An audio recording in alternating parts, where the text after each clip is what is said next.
Ce programme est financé par les amis et partenaires du ministère de Joyce Meyer.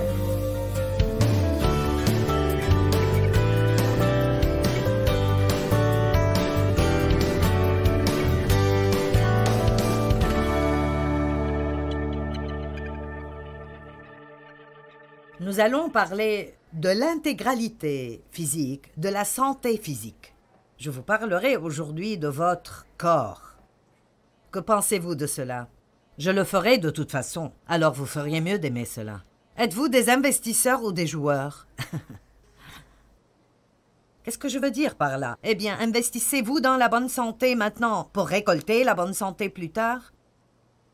Ou est-ce que vous ne faites rien pour vous occuper de vous-même et vous abusez de votre corps en pensant que vous vous en tirerez?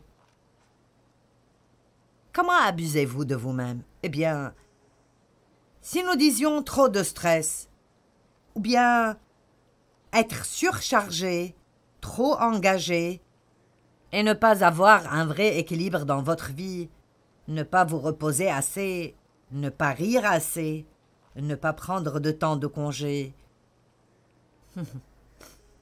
ou peut-être pas assez de sommeil.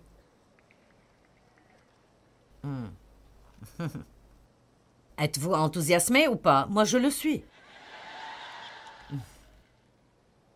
Ou peut-être l'inquiétude, l'anxiété. Qu'est-ce qui arrivera dans le monde? Qu'est-ce qui arrive avec le gouvernement? Qu'est-ce qui arrivera avec mes enfants ou après ma retraite? Eh bien, j'ai une autre idée. Et si nous vivions aujourd'hui? Je veux dire, vraiment, pourquoi n'avoir ni regret ni crainte? Et découvrons vraiment ce qu'aujourd'hui détient pour nous. Ou bien un mauvais régime.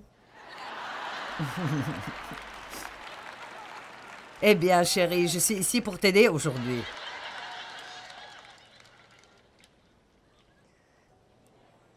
Ou bien boire tout excepté l'eau. Ou bien pas d'exercice. Si tout ce que vous faites est de vous asseoir dans votre fauteuil et presser des boutons sur des télécommandes, vous allez mourir, beaucoup plus tôt qu'il ne faut. Nous avons tous ces ligaments dans notre corps parce que Dieu nous a créés pour qu'on bouge.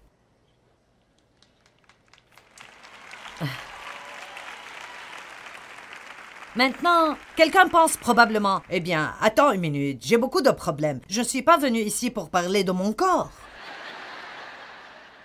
Laissez-moi vous dire pourquoi ceci est important. Comment vous vous sentez physiquement? Comment vous prenez soin de vous-même ou ne prenez pas soin de vous-même affecte toutes les autres régions de votre vie. Toute autre région de votre vie, elle vous affecte spirituellement. Vous vous sentez misérable et vous êtes fatigué parce que vous n'avez pas dormi pendant 3 nuits. Vous ne voudrez pas prier. Vous n'allez pas pouvoir étudier la parole et vous concentrer parce que votre pensée est complètement épuisée. Allez maintenant, ça vous affecte. Ça vous affecte. Ça vous affectera mentalement. Ça vous affectera émotionnellement. Et je pense que beaucoup de gens essayent d'arranger toutes ces autres choses. Ils veulent être forts spirituellement, ils veulent être stables, ils ne veulent pas s'inquiéter tout le temps, mais ils font un travail misérable quand il s'agit de s'occuper d'eux-mêmes et ils se sentent mal tout le temps. Dieu ne nous a pas créés pour que nous nous sentions mal. Il ne nous a pas créés pour que nous ayons mal partout de notre tête jusqu'au bout de nos pieds. Je ne pense pas que c'est le meilleur que Dieu a pour nous si nous devons vivre dans un bureau de docteur et dépenser tout notre argent en payant des factures médicales. Merci Dieu pour toute l'aide médicale. Je l'utilise aussi, mais je ne pense quand même pas que c'est le meilleur que Dieu a pour nous. Et je crois que le stress est la cause de maladie numéro 1. Parce que le malaise, c'est quand vous n'êtes pas à l'aise. Et moins nous sommes à l'aise, plus nous avons des maladies. Ma fille m'a raconté une histoire intéressante. Elle a dit que je pouvais partager ceci avec vous. Elle a dit, j'ai juste eu une semaine très, très difficile. Elle a dit, je veux dire, j'ai agi vraiment mal. Elle a dit « Je me suis énervée plusieurs fois et j'ai mal agi avec ma famille. J'ai dû leur demander pardon. » Elle a dit « Je me suis énervée à la salle de gym. Et j'ai dit des tas de choses là-bas que je n'aurais pas dû dire. » Et elle a dit « J'ai eu une semaine difficile. » Et elle est vraiment une bonne fille et elle aime vraiment Dieu. Donc, cela ne ressemble pas à son caractère. Et elle a dit « Quand je me suis arrêtée pour... » Écoutez, elle a dit « Quand je me suis arrêtée pour prier. » Et elle a dit « J'ai beaucoup pleuré. » Je combattais le découragement. Donc, nous avons tous ces problèmes mentaux et émotionnels. Et elle planifie, et donc elle aime accomplir des choses. Elle travaille dur et elle aime accomplir des choses. Eh bien, quand quelque chose d'autre arrive, ce qui se passe toujours, est-ce que quelqu'un a remarqué que votre plan ne marche juste pas à 100%? Et des choses folles comme qu'elle devait faire quelque chose et elle est restée au téléphone pendant 1h45 à attendre pour pouvoir s'occuper de cette chose. Et quand elle est finalement arrivée à une personne vivante, juste quand ils étaient prêts à finaliser la conversation, l'appel a été déconnecté. Et elle a dû tout faire de nouveau. Et elle et sa famille, ils allaient à l'île du Prince-Édouard en vacances cette année, et c'est au Canada. Et elle était totalement inconsciente du fait que son passeport était expiré. Et son mari a demandé « Est-ce que nos passeports marchent toujours ?»« Je ne sais pas. » Ils ont cherché et bien sûr, ils étaient expirés. Ils ont pensé que ce serait facile d'en faire un. Ils ont découvert que ceci était un cauchemar aussi. Je ne suis même pas sûre qu'ils les auront à temps. Ils attendent au bureau de poste, ils attendent dans la file, etc., etc., etc. Donc, ça l'a juste rendue folle. Vous savez, si vous vivez sur le bord,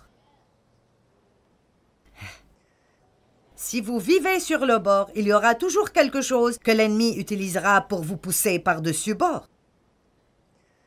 Allez, c'est vraiment bien. Je n'ai jamais dit ça avant. J'aime ça. C'est vraiment tout frais. Ceci sera un post sur Facebook. Si vous vivez sur le bord, le diable essaiera toujours de vous pousser par-dessus bord. Et trop de personnes font cela aujourd'hui. Ils se fatiguent, ils se fatiguent, ils se fatiguent. Puis si quoi que ce soit d'autre arrive, c'est comme... Je sais que personne d'entre vous n'est comme ça, mais je peux toujours être ainsi si je ne fais pas attention. Dieu merci, je ne suis plus comme ça aussi souvent que ça, mais je vivais comme ça. Et il y a beaucoup trop de chrétiens qui vivent comme ça. Et nous devons commencer à prendre mieux soin de nous-mêmes. Donc, de toute façon, elle a dit quand elle s'est assez calmée pour commencer à prier. Dieu, quelle est la racine de cela? Si nous continuons à voir la même chose arriver encore et encore et encore, pourquoi ne pensons-nous pas assez intelligemment pour dire « Seigneur, quelle est la racine de ce problème? » Parce qu'il y a une raison. Vous savez, si vous aimez Dieu de tout votre cœur et vous allez à l'église, vous étudiez la parole et pourtant vous avez un mauvais tempérament, vous explosez à chaque fois que vous vous tournez, il y a une racine là que vous devez trouver. Parce que là où il y a une racine pourrie, il y aura toujours du fruit pourri.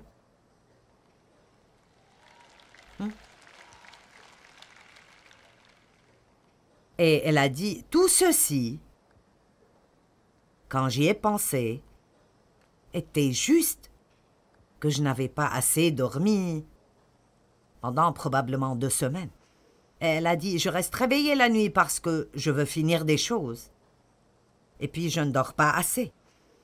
Alors elle a dit que Dieu l'a confrontée assez sérieusement à ce propos, et maintenant elle croit que si elle n'obtient pas assez de sommeil, ce sera un péché. Et puis-je vous dire quelque chose? Contrairement à ce que vous croyez, vous ne vous appartenez pas et je ne m'appartiens pas non plus.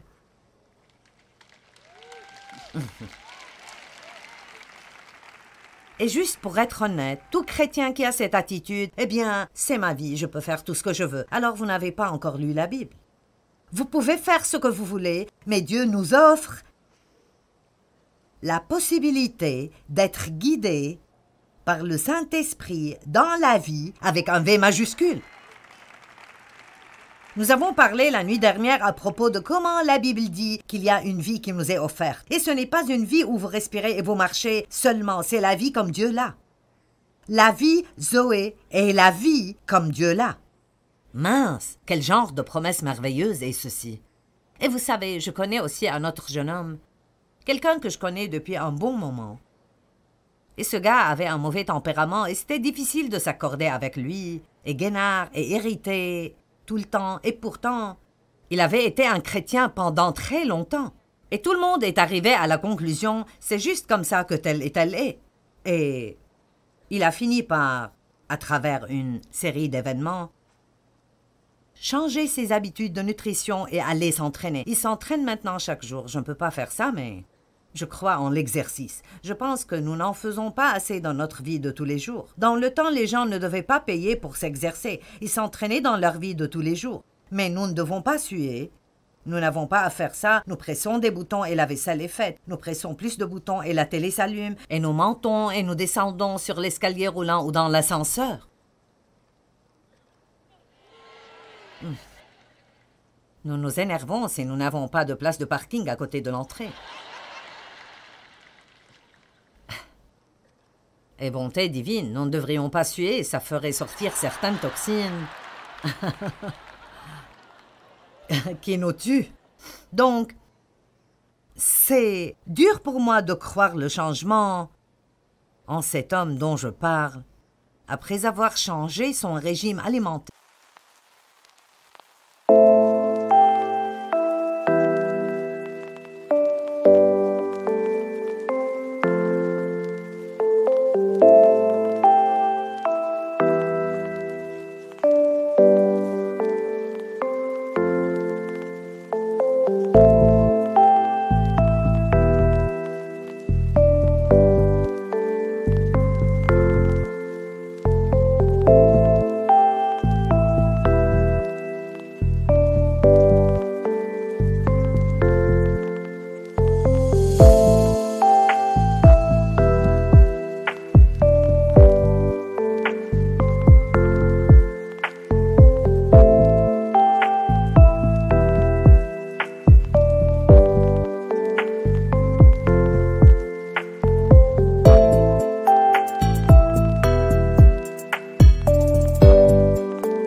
Et commencer des exercices. Et je vous dirai une chose, mieux vous vous sentez physiquement, mieux vous vous sentez à propos de tout. Ça vous donne plus de confiance, ça vous donne plus d'audace.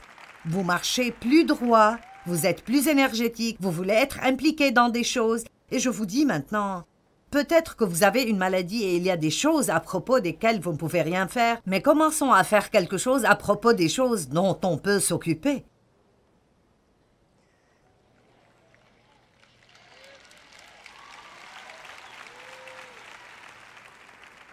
Vous savez, tout le monde veut un miracle. Si je dis « je resterai ici pour prier pour tous ceux qui sont malades », nous ne finirons pas avant la réunion de ce soir. Et après avoir prié pour vous tous, je serai malade de fatigue. Et si vous voulez éliminer le stress dans vos vies, comprenez que vous ne pouvez pas donner à toutes les personnes dans le monde ce qu'ils veulent. Vous devez vous donner un peu de ce dont vous avez besoin pour être en bonne santé et fonctionner comme il faut pour eux. Et je veux vous dire, quoi que vous en pensiez, ce message aujourd'hui est possiblement l'un des messages les plus importants que vous entendrez, car quand Jésus nous offre une nouvelle vie, il y a un mode de vie qui va avec. Vous ne recevez pas juste Jésus pour continuer à vivre de la même façon que le monde vit. Jésus a dit « Je suis le chemin, je suis la vérité et je suis la vie ». V majuscule, et nous devons apprendre comment lui obéir. Alors, maintenant, quand je vous parle aujourd'hui de ce que vous mangez, ce n'est pas une discussion de combien vous pesez. Donc, n'entrons pas là. Je pense simplement que tout le monde doit se débarrasser de la mentalité « je suis au régime ». Nous n'avons pas besoin d'un régime, nous avons besoin d'un nouveau mode de vie. Si quelqu'un fait un régime pour perdre 25 kilos, il y a probablement la mentalité « je veux perdre du poids pour pouvoir aller manger tout ce que je veux ». Eh bien, nous savons où cela mène. Vous passez toute votre vie à passer par le même cycle encore et encore. Nous ne devons plus penser « je fais un régime », mais plutôt « je vais apprendre à vivre comme il faut. Je vais m'exercer comme il faut. Je vais prendre soin de moi-même. Je vais manger des choses qui sont agréable à mes papilles, mais je ne mangerai pas des cochonneries tout le temps. Pour honorer Dieu, je prendrai soin de moi-même et je pense que je peux vous faire une promesse. Si vous n'avez pas une maladie métabolique, et c'est le cas pour certains, vous finirez par peser le bon poids pour vous sans faire un régime.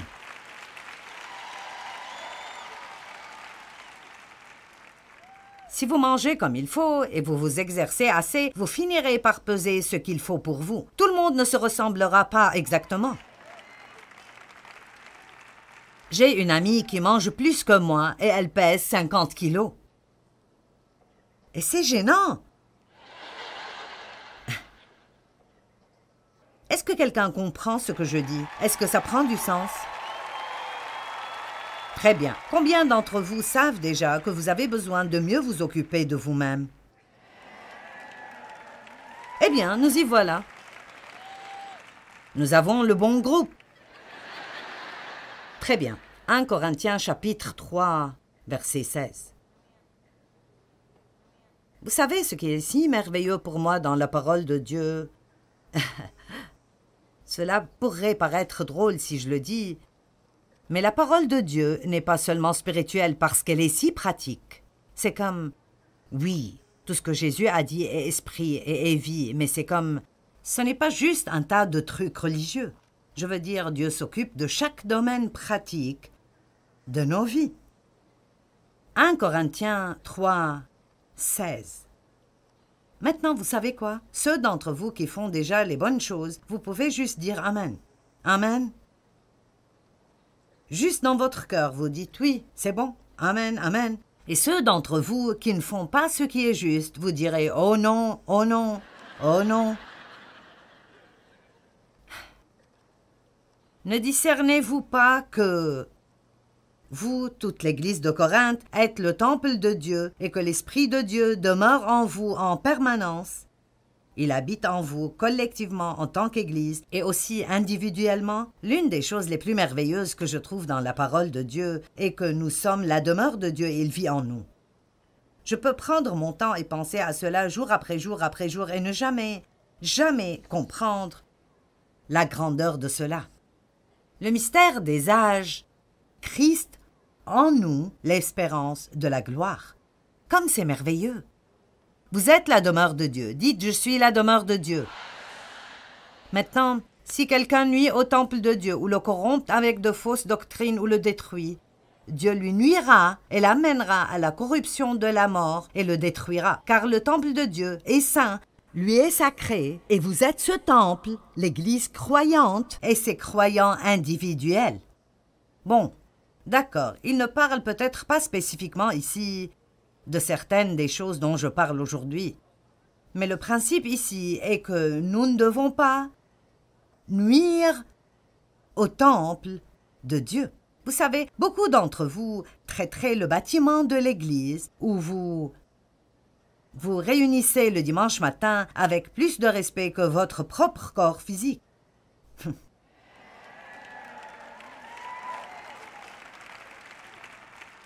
J'aime cette partie de la salle. Ils se comportent beaucoup mieux que vous, les gars. Vous allez devoir les rattraper ici.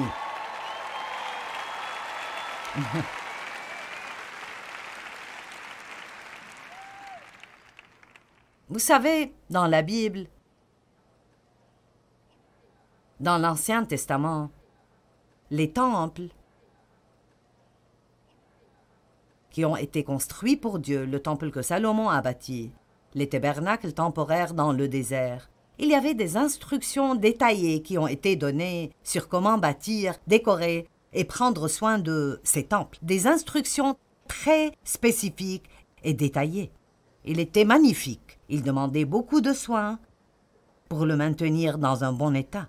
Et il y avait des moments dans l'histoire où le temple est tombé en ruine à cause de périodes de négligence et des programmes entiers ont été conçus pour le reconstruire et le réparer.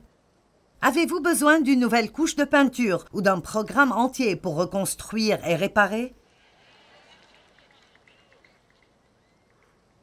Pour certains d'entre vous, ceci pourrait juste être comme faire un peu d'ajustement dans certaines choses. Je ne boirai plus autant de café et je boirai plus d'eau. D'accord. J'essaierai d'avoir 7 heures de sommeil par nuit au lieu de 4. Non? Dois-je ajuster encore plus? J'ai besoin de 8 heures de sommeil, sinon je ne serai pas agréable. Il y a eu un temps dans ma vie où je pouvais en avoir 6 pour quelques nuits consécutives. Et pas tout le monde a besoin de cela. Dave a une sœur qui dort 5 heures par nuit et elle l'a fait toute sa vie et elle se sent bien. Elle n'a juste pas besoin de beaucoup de sommeil, mais il n'y a pas beaucoup de gens comme ça. Beaucoup ont besoin de bien dormir et très peu de gens le font. Maintenant, pour pouvoir le faire, je dois dire non à beaucoup d'autres choses. Vous regardez une femme qui est à la maison la nuit. Quand je ne suis pas en train de prêcher, je suis à la maison à avoir ma thérapie assise. Amen. Il y a beaucoup de choses que je pourrais vous dire, des dommages que j'ai causés à mon corps dans le passé à cause de mon ignorance et le fait de faire trop et d'avoir trop de stress au nom de Christ et d'essayer d'aider les gens. C'est plutôt intéressant. Vous ne pouvez pas briser les lois naturelles de Dieu, même si vous pensez que vous le faites pour le servir et vous en tirer.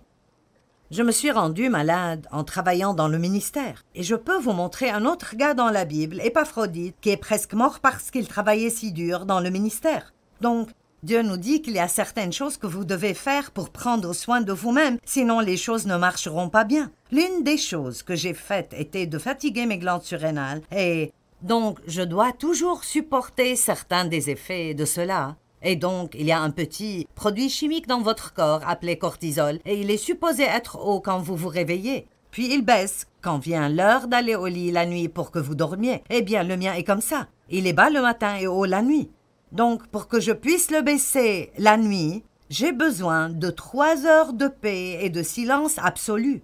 Et puis, je peux aller au lit et dormir vraiment bien pendant 8 heures. Donc, cela veut dire que je dois dire non à sortir chaque nuit avec tous mes amis et à être impliqué dans tout ce qui se passe. Maintenant, vous ne devez pas faire ce que je fais, mais vous devez découvrir ce dont vous avez besoin. Allez!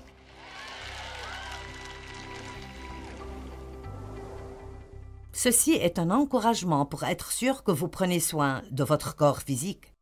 C'est en fait la maison dans laquelle vous vivez, et c'est le canal par lequel Dieu veut travailler. Et la vérité est que si vous fatiguez celui que vous avez tôt, vous ne pouvez pas juste aller et en acheter un autre. Donc je crois que l'un des vrais secrets pour se sentir bien physiquement est d'être un investisseur et pas un joueur. C'est-à-dire investissez dans votre santé au lieu de faire beaucoup de mauvaises choses en espérant que vous n'aurez pas de mauvais résultats.